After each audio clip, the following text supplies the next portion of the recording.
후서 2장 14절부터 26절까지 말씀을 제가 한 절, 여러분들이 한 절 같이 교독하도록 하겠습니다. 14절을 제가 먼저 읽습니다. 너는 그들로 이 일을 기억하게 하여 말다툼을 하지 말라고 하나님 앞에서 엄히 명하라. 이는 유익이 하나도 없고 도리어 듣는 자들을 망하게 함이라. 너는 진리의 말씀을 옳게 분별하며 부끄러울 것이 없는 일꾼으로 인정된 자로 자신을 하나님 앞에 드리기를 힘쓰라. 망령되고 헛된 말을 버리라. 그들은 경건하지 아니함에 점점 나아가나니 그들의 말은 악성 종양이 퍼져나감과 같은데 그 중에 후메네오와 빌레도가 있느니라. 진리에 관하여는 그들이 그릇되었도다. 부활이 이미 지나갔다 하므로 어떤 사람들의 믿음을 무너뜨리느니라. 그러나 하나님의 견고한 터는 섰으니 인침이 있어 일렀으되 주께서 자기 백성을 아신다 하며 또 주의 이름을 부르는 자마다 불의에서 떠날지어다 하였느니라. 큰 집에는 금그릇과 은그릇뿐 아니라 나무 그릇과 질그릇도 있어 귀하게 쓰는 것도 있고 천하게 쓰는 것도 있나니 그러므로 누구든지 이런 것에서 자기를 깨끗하게 하면 귀히 쓰는 그릇이 되어 거룩하고 주인의 쓰심에 합당하며 모든 선한 일에 준비함이 되리라. 또한 너는 청년의 정욕을 피하고 주를 깨끗한 마음으로 부르는 자들과 함께 의와 믿음과 사랑과 화평을 따르라. 어리석고 무식한 변론을 버리라. 이에서 다툼이 나는 줄 알미라. 주의 종은 마땅히 다투지 아니하고 모든 사람에 대하여 온유하며 가르치기를 잘하며 참으며 거역하는 자를 온유함으로 훈계할지니 혹 하나님이 그들에게 회개함을 주사 진리를 알게 하실까 하며 함께 했습니다. 그들로 깨어 마귀의 올무에서 벗어나 하나님께 사로잡힌 바 되어 그 뜻을 따르게 하실까 함이라. 아멘. 오늘 말씀의 내용은 바울은 두 종류의 일꾼과 그리고 두 종류의 그릇을 통해서 하나님이 쓰시는 사람은 어떤 사람인지 디모데에게 가르쳐주고 있습니다. 그래서 오늘 말씀을 통해서 우리는 무엇을 깨달아야 할까요? 먼저 14절에서 19절 말씀 보면은 악성 종양처럼 성도들 사이에 퍼져나가는 말다툼을 막으라고 합니다. 이 말다툼은 바른 교훈을 떠나 복음을 왜곡하고 믿음을 무너뜨리며 교회를 분열시키는 거짓 교사들의 해로운 논쟁을 가리키고 있는 것입니다. 이 헛된 논쟁은 상대를 변화시키지도 공동체를 온전히 세우지도 못합니다. 거짓 논리로 무장한 거짓 교사들로 인해서 교회가 혼탁해져가는 그 상황 가운데 디모데는 말씀에서 경건해서 거짓 교사들과 확연히 구별되어야 했습니다. 이를 위해 요구되는 것은 거짓과 진리를 분별하는 능력이었고 또 거짓 교사들의 위선적인 삶과 대조되는 말씀 앞에 부끄럽지 않은 삶의 본이 되는 것이었습니다. 이것은 우리 모든 믿는 자들에게도 요구되어지는 것입니다. 그렇다면 우리가 말씀 앞에 부끄럽지 않으며 하나님 앞에 인정받는 일꾼이 되려면 어떻게 해야 할까요? 야고보서 1장 말씀에 듣기는 속히 하고 말하기는 더디하고 성내기도 더디하라.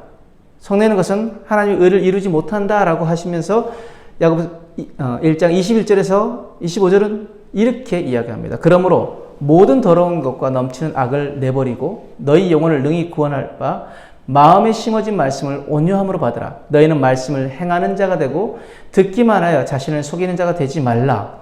누구든지 말씀을 듣고 행하지 아니하면 그는 거울로 자기의 생긴 얼굴을 보는 사람과 같아서 제 자신을 보고 가서 그 모습이 어떠했는지 곧 잊어버리거니와 자유롭게 하는 온전한 율법을 들여다보고 있는 자는 듣고 잊어버리는 자가 아니요 실천하는 자니 이 사람 그 행하는 일에 복을 받으리라.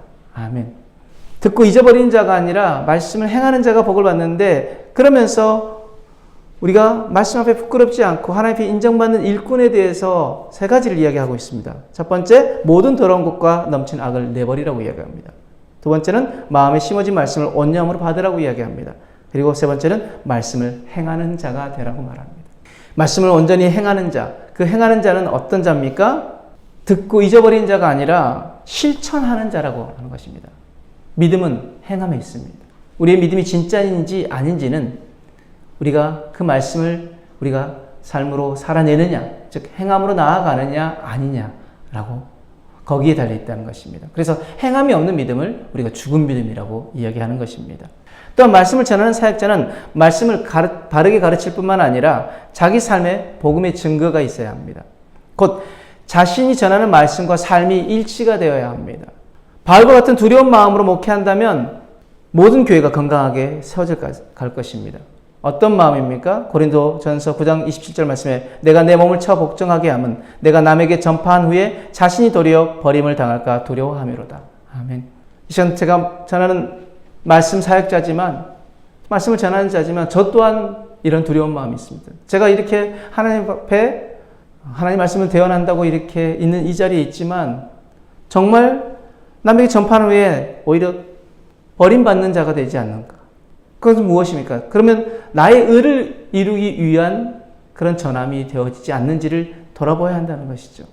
마찬가지로 우리의 삶도 우리의 신앙생활도 나의 의를 이루기 위한 신앙생활인지 아니면 정말 하나님의 말씀을 삶으로 살아내므로 하나님의 뜻을 세상 가운데 드러내는 삶인지 그것을 보면 내가 정말 하나님 말씀대로 살아가는 삶인지 아니면 나의 의를 위하여 살아가는 삶인지를 볼 수 있다는 것이죠. 그러면 결과는 어떻습니까? 하나님 말씀대로 살아가는 삶은 하나님 앞에 인정받는 삶이지만 나의 의를 이루기 위해 살아가는 삶은 하나님 앞에 인정받지 못하는 삶입니다. 결과는 완전히 달라집니다. 하나님 앞에 인정받는 삶은 하나님 앞에 상급받는 삶이고 그리고 인정받지 못하는 사람은 책망받는 삶이 되어진다는 거죠. 결과가 달라진다는 것이죠.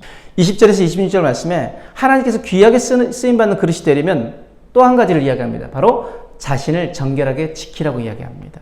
이를 위해 무익한 다툼과 변론과 그리고 정욕을 피하고 청년의 정욕을 피하라고 했는데 무엇입니까?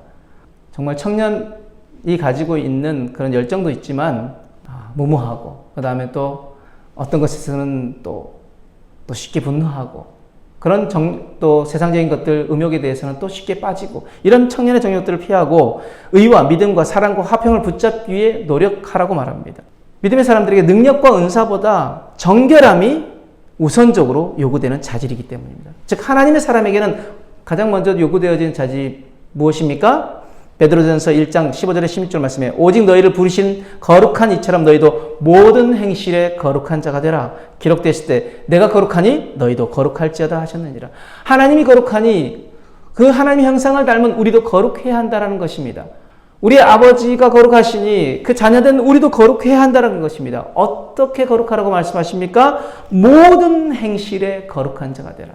주일에서 정말 우리가 하나님 앞에 예배하는 그 자리에서만 거룩한 삶이 아니라 세상 가운데서 우리가 살아가는 모든 현장, 삶의 현장 속에서 가정에서 관계 속에서 거룩한 자가 되어지라는 것입니다.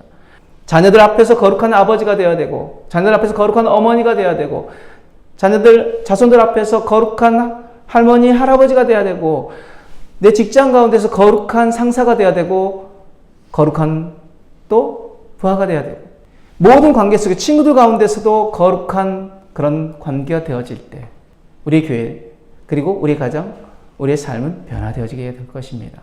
우리 모든 교회들뿐만 아니라 우리의 삶이 그렇게 정결함을 하나님을 닮아 거룩함을 이루기에 몸부림치며 살아가길 원합니다. 로마서 12장 1절에서 2절 말씀 그러므로 형제들아 내가 너희 하나님의 모든 자비하심으로 너희를 권하노니 너희 몸을 하나님이 기뻐하시는 거룩한 산 제물로 드리라. 이는 너희가 드릴 영적 예배니라. 너희는 이 세대를 본받지 말고 오직 마음을 새롭게 함으로 변화를 받아 하나님의 선하시고 기뻐하시고 온전하신 뜻이 무엇인지 분별하도록 하라. 즉 우리가 거룩함으로 나아가기 위해서 무엇 해야 한다고 이야기합니까? 이 세대를 본받지 말고 마음을 새롭게 함으로 변화를 받아 하나님의 선하시고 기뻐하시고 온전하신 뜻이 무엇인지 분별하며 말씀대로 살아가는 삶, 그 말씀을 쫓아가 살아가는 삶, 하나님이 이끄신 대로 나아가는 그 삶, 그렇게 할 때 우리는 하나님 앞에 온전하게 쓰임받는 귀한 그릇이 되어질 것이고 하나님 앞에 인정받는 하나님의 일꾼들이 되어질 것입니다. 또한 우리는 거짓에 대해서는 단호하게 해야 하지만 거역하는 사람들에게 온유하게 대해야 한다고 이야기합니다. 진리를 지키려고 사랑을 포기하는 일은 없어야 한다는 것입니다. 무조건 책망과 징계를 앞세우기보다는 먼저 회개할 기회를 줌으로써 영혼 살리는 일에 우리가 우선해야 합니다. 갈라디아서 6장 1절 2절 말씀에 형제들아 사람이 만일 무슨 범죄한 일이 드러나거든 신령한 너희는 온유한 심정으로 그러한 자를 바로잡고 너 자신을 살펴봐 너도 시험을 받을까 두려워하라. 너희가 짐을 서로 지라 그리하여 그리스도의 법을 성취하라. 짐을 서로 지라는 말은 사랑의 공동체를 만들라는 것입니다.